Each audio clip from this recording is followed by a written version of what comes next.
What's it like to ride a light rail in East Africa? I've come to Ethiopia's capital of Addis Ababa to find out. This city is home to sub-Saharan Africa's first modern light rail system, with 2 lines on 19 miles of track, and stations and popular destinations all around the city. When it was opened in 2015, it heralded a transportation revolution for the region. But since then, it's been plagued with problems. So what's it actually like on board this pivotal and troubled system? And does it still have the potential to get more Ethiopians riding the rails? The only way to find out is to go for a ride. Let's take a look at the map. Addis Ababa is located in the rough center of Ethiopia, with a metro population of approximately 5.3 million people, somewhere between Miami and Phoenix. Notable locations include the Central Business District, the Ethiopian Parliament, the African Union headquarters, Bole Airport, and Merkato, the largest open-air market in Africa. Wide arterial roads A1, A2, and A5 intersect in Meskel Square near the CBD, and it's these that form the backbone of the Addis Ababa Light Rail. The system's green line starts in Ayat and runs 10.3 miles west, reaching Tor Hailoch, with the entire right-of-way in the median of A2 and A5. The 10.5-mile blue line, meanwhile, starts in Kaliti and follows Road A1 north before meeting the green line for a shared 1.7-mile elevated section through Center City. After that, it turns north again, circles the western and northern sides of Merkato, and ends at Menelik II Square. I wanted to ride the light rail on my trip to visit Kalkidan's family in Ethiopia, but before I got on any trains, I had to deal with 2 problems. The first was that I was short on cash. Booking Turkish Airlines to Ethiopia and Ethiopian Airlines for the return trip had set me back a lot. I was in luck, however, because I'd showed up in Ethiopia right around Buhe, a holiday commemorating the transfiguration of Jesus Christ. In the week leading up to the holiday, it's tradition for boys and young men to go around pounding sticks, smacking whips on the ground, and singing a song called Hoya Hoye in exchange for money. It's a bit like Christmas caroling, but it's in the summer and you get paid. So I decided to give it a try.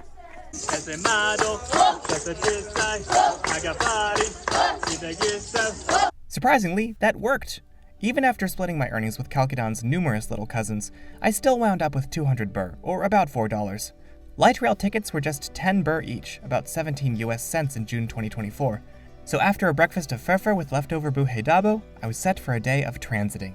And that leads me to my second problem. I had been warned by both local contacts and folks on Reddit that the city's small, crowded light rail trains might not be the best places for a white man to whip out an expensive camera or phone, since someone might snatch it. So at the very last second, literally the morning before my flight from Dulles to Ethiopia, I met up with a subscriber who sold me his old camera for the ride. If the grainy footage bothers you, you can skip to the timestamp on screen when it started shooting on my phone. I began my trip in Mexico Square, in Center City, Addis Ababa, which was named in honor of Mexico's refusal to honor Italy's occupation of the country in the 1930s. There's actually a corresponding Ethiopia in Mexico City, a station on their metro. Like many intersections in Center City, Mexico Square is home to a roundabout, with the light rail tracks soaring overhead. On the morning of my visit, fruit and vegetable vendors were lined up along the sidewalk. A few steps later, we arrived at Tegbared Station, elevated over the street's median. Kalkidan's dad purchased our tickets from a booth at the base of the station, and we walked up the staircase to the platform. There was no escalator that I could see. Federal police were all over the station, and it seemed standard protocol to pat down every passenger. I was worried the guards would ask me not to film, but they really didn't have a problem with it, so long as they weren't in the shot. Every above-ground station on the Addis Ababa light rail shared a similar design. Side platforms sported iconically curved shelters and a few benches, as well as plenty of advertising. But there wasn't much signage, even for the station's names. Interestingly, the iconography in the station depicted heavy rail vehicles, rather than light rail. The Addis Ababa light rail has a fleet of mixed high and low floor trams manufactured in China. They're based on vehicles used on the Shenyang Modern Tram, the largest light rail system in China. And like in Boston, they're colored based on the line they serve. Most vehicles on the day I rode appeared to be operating as single units. And to my utter annoyance, almost every single one was covered in... I've come all the way to Africa and they have dots. Looking straight down the viaduct, I could see Lideta, the next station to the west, where the blue and green lines split.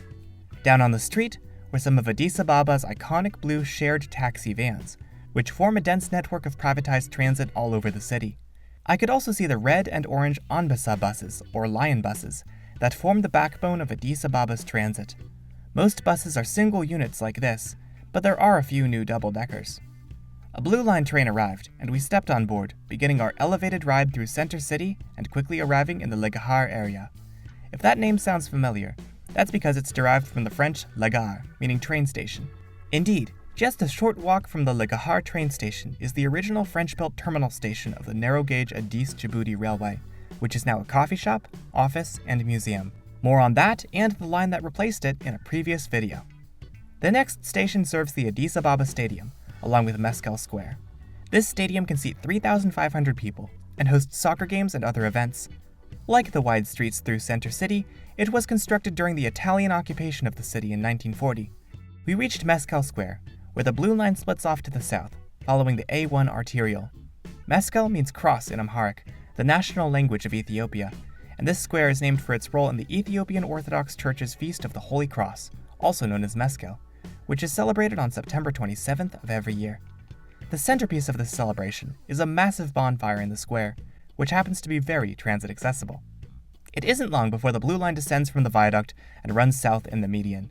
This area in the south of the city is home to both residential and industrial development, thus generating a fair amount of rail traffic.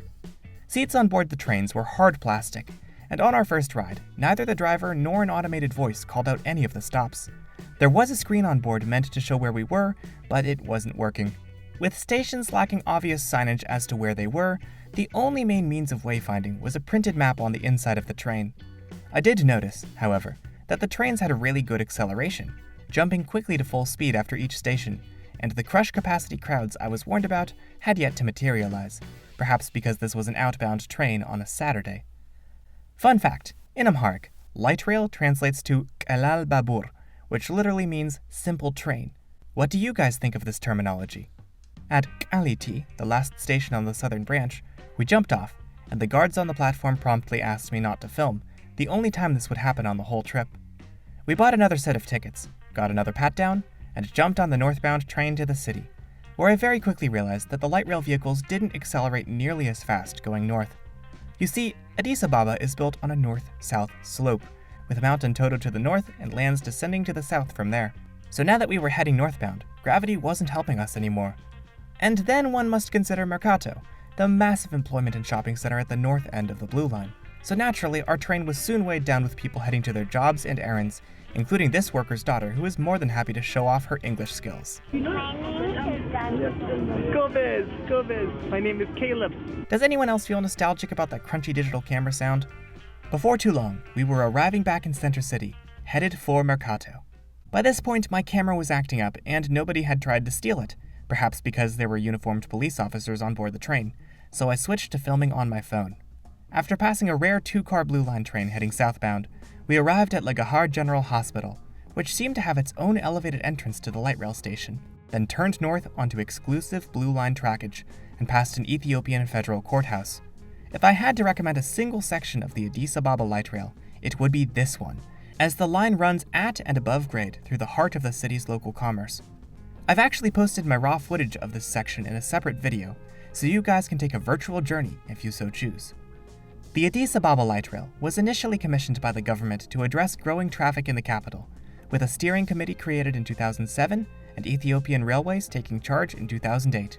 That's right, as of when I filmed this, it was Ethiopia's national railway, not a local transit agency, that ran the city's rapid transit. This arrangement would be a bit like Amtrak running the New York subway. Since I filmed this, the trains have moved under the control of the city's transport agency.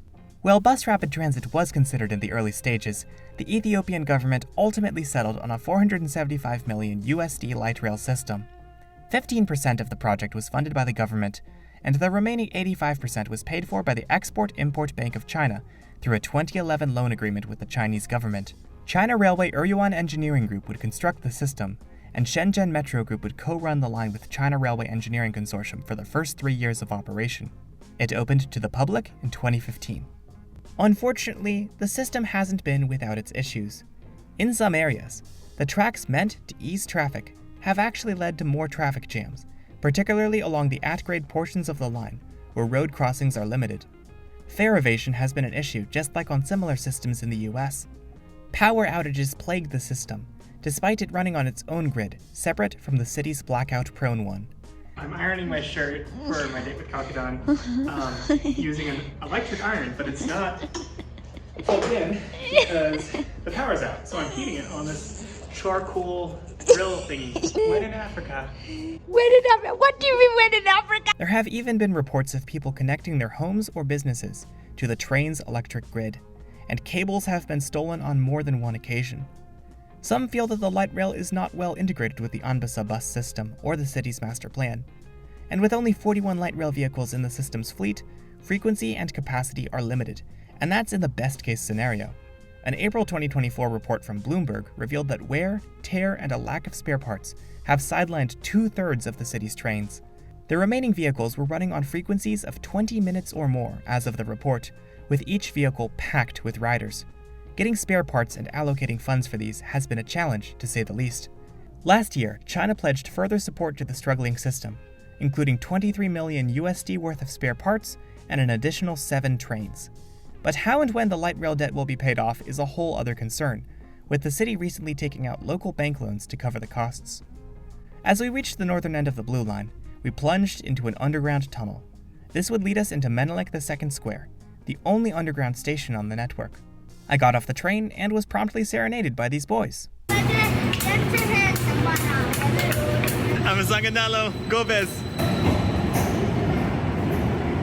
Stepping out of the station, we found ourselves not in the actual Menelik II Square, but rather in Arada Gorgis Square just to the north. This was connected to St. George's Cathedral, an ornate 19th century Ethiopian Orthodox church built in a uniquely octagonal shape. Menelik II Square to the south honors one of the country's past emperors, who led Ethiopia to victory against the Italian forces at the Battle of Adwa in 1896. These kids keep saying, China, China! And I'm like, no, I'm not Chinese! Verengning. Back in the station, I discovered that the escalator to the platform level was not working. Indeed, I did not see a single working escalator on the Addis Ababa light rail, though a few stations had unpowered ones. According to the system map on the wall, the blue line was also known as Line 2, and the green line was called Line 1. Where have I seen that before?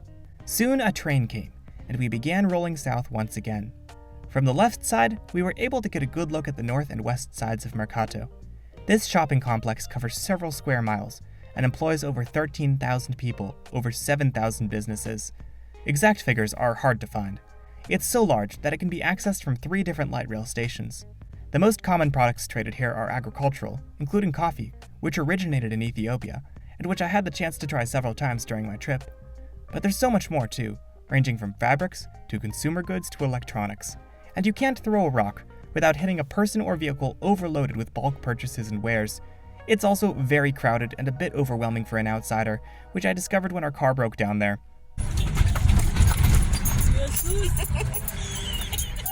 I was ready.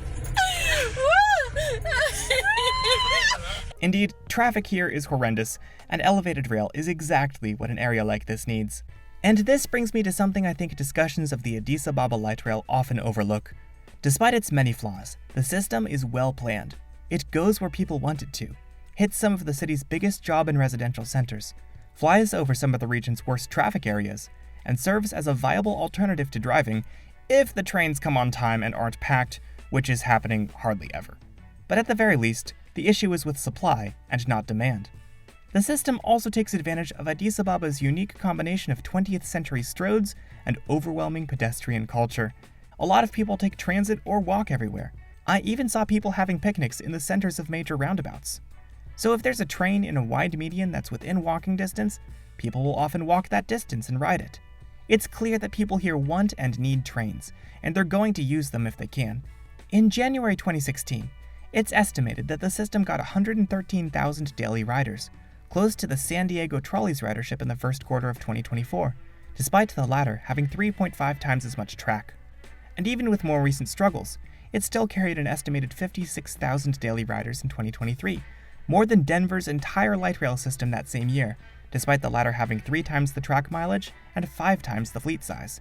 Addis Ababa and its international partners need to recognize that they have the bones of a really good transit system.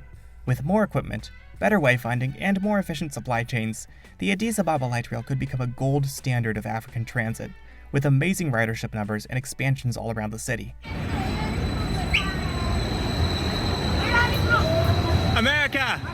Back at Tegbared, the station attendant asked me not to film, only for one of the armed guards on the platforms to tell him rather sternly that it was fine. That definitely could have gone worse. Addis Ababa's light rail was a fascinating look into transit south of the Sahara. I think despite its numerous problems, they've pioneered mass transit for a region that really needs it, creating a system that could become really good. Time will tell if it does.